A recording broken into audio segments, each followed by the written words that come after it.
Earlier, I received a review request from a very generous viewer to share how I feel about both the Vampire Hunter D and Trinity Blood manga. So in this video, I'm going to talk about all the gothic vampire goodness, as well as some parts I didn't like so much about them.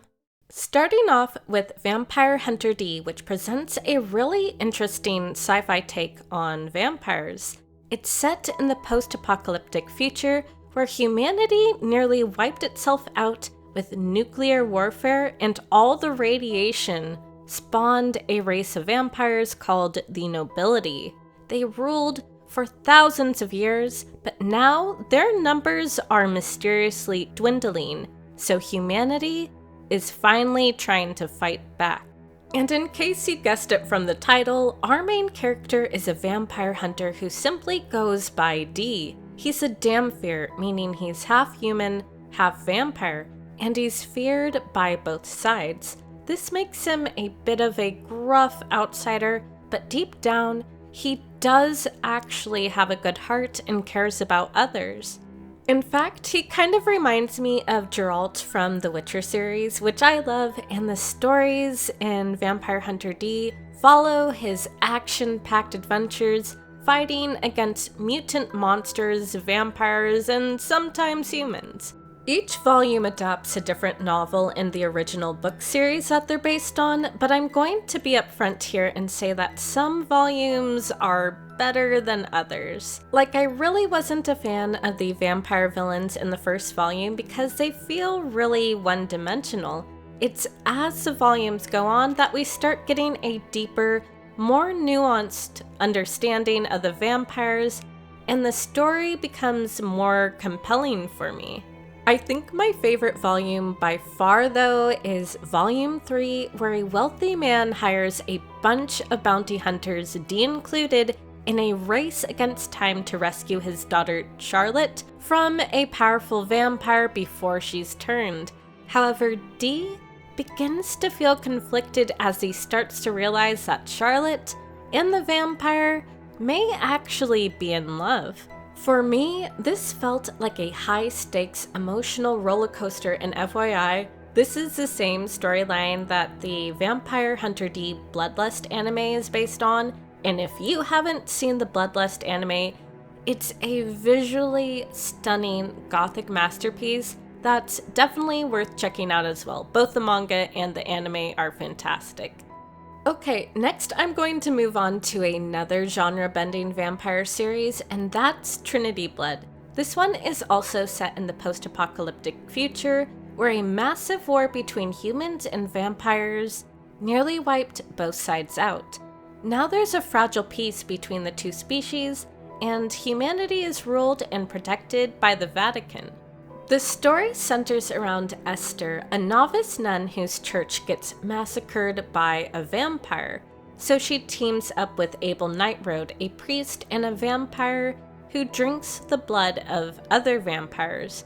However, while she's trying to seek justice, she begins to realize that maybe vampires aren't as evil as the Vatican portrays them to be. Things aren't so black and white, and I do really like that there's nuance to the story. For instance, there's one villain early on named Gula, who reminds me a lot of Dracula from Castlevania, where he's trying to avenge his human wife, who was senselessly murdered by her own kind. And what can I say? I have a soft spot in my heart for villains who would destroy the world for the one they love. Also, I want to point out how beautifully atmospheric the artwork in Trinity Blood is. It's just dripping with gothic aesthetic, and the character designs are over-the-top ornate and jaw-dropping. Just look at them, perfection. However, it's the fight scenes in this manga that visually fell flat to me. When characters are moving during fight scenes, they become blurry, and it was difficult for me to see what was going on. I think the artist wanted to show how fast vampires really are to the naked human eye, but there are manga like Dandadan that are still able to convey speed while being legible to readers.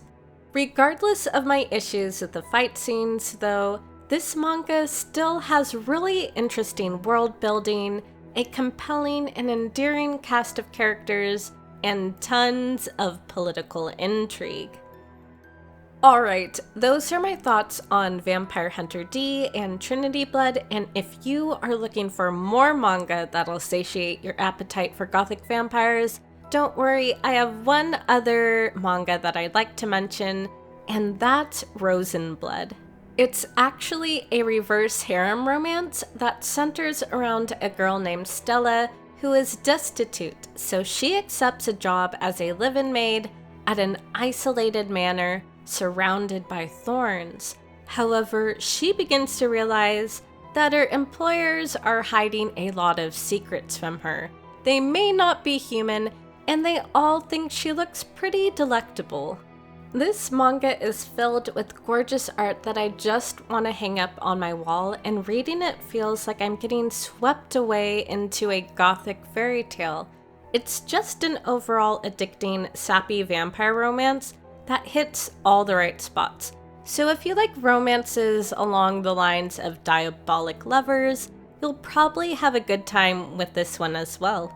And if you've read any of these manga, I'd love to hear your thoughts on them, or if you have any other gothic or vampire manga series recommendations, feel free to give me those as well. As always, thank you for watching, take care, and stay spooky.